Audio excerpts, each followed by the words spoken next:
Shalom Miss, saya Gita Kristi dari 12 IPS 3 ingin mempresentasikan mengenai perkembangan iptek di era globalisasi dan pengaruhnya bagi bangsa Indonesia.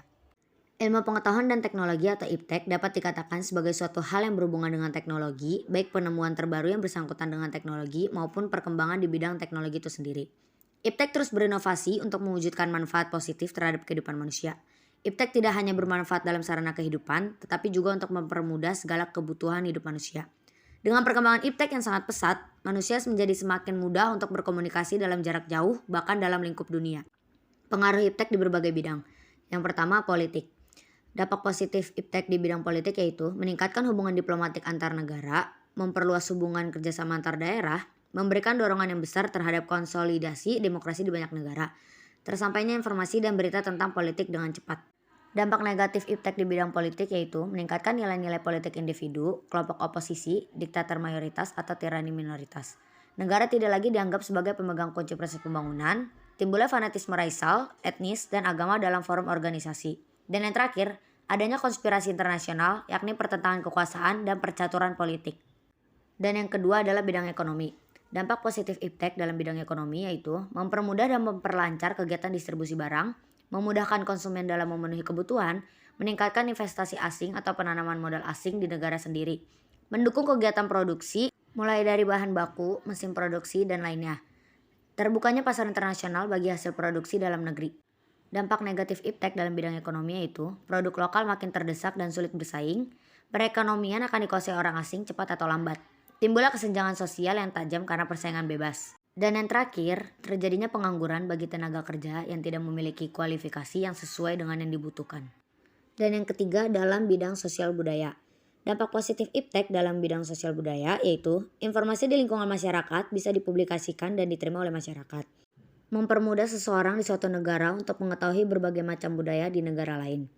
Sosialisasi kebijakan pemerintah yang lebih cepat sampai kepada masyarakat.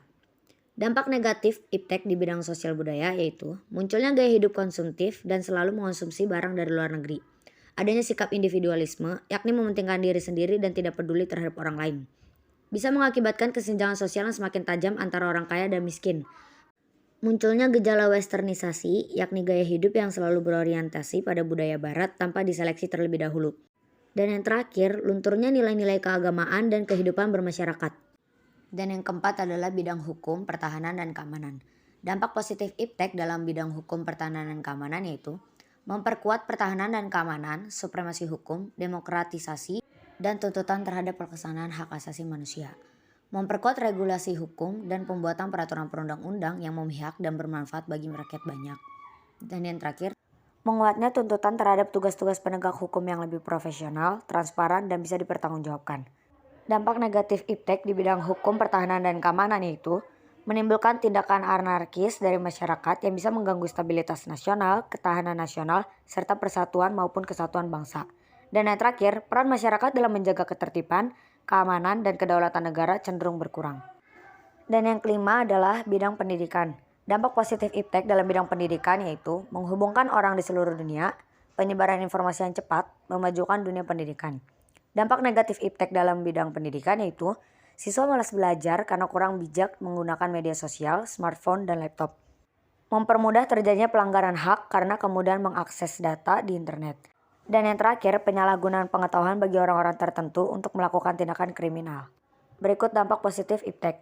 Yang pertama, inovasi dunia pendidikan semakin berkembang. Dengan adanya iptek, tentunya membuat pendidikan sangat mudah untuk dilaksanakan dalam kondisi apapun. Semua orang akan mudah belajar tanpa adanya halangan karena tempat yang jauh. Yang kedua, sistem administrasi pendidikan berkembang.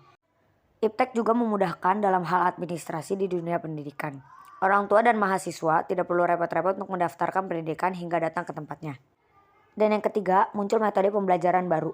Metode pembelajaran yang sekarang fokus pada dunia digital, di mana semua orang juga dapat mengakses dan mempelajari hal-hal baru yang sebelumnya tidak diketahui atau belum diketahui. Contohnya, sekarang pembelajaran dapat menggunakan media seperti Google Classroom, Zoom, Google Meeting, bahkan pembelajaran bisa dilakukan lewat YouTube. Berikut dampak negatif dari iptek. Pertama, kecanduan teknologi. Siswa tidak akan fokus dengan pembelajaran yang ada, namun mereka beralih untuk menonton film atau YouTube melalui gadget mereka masing-masing. Yang kedua, sarana untuk mencontek.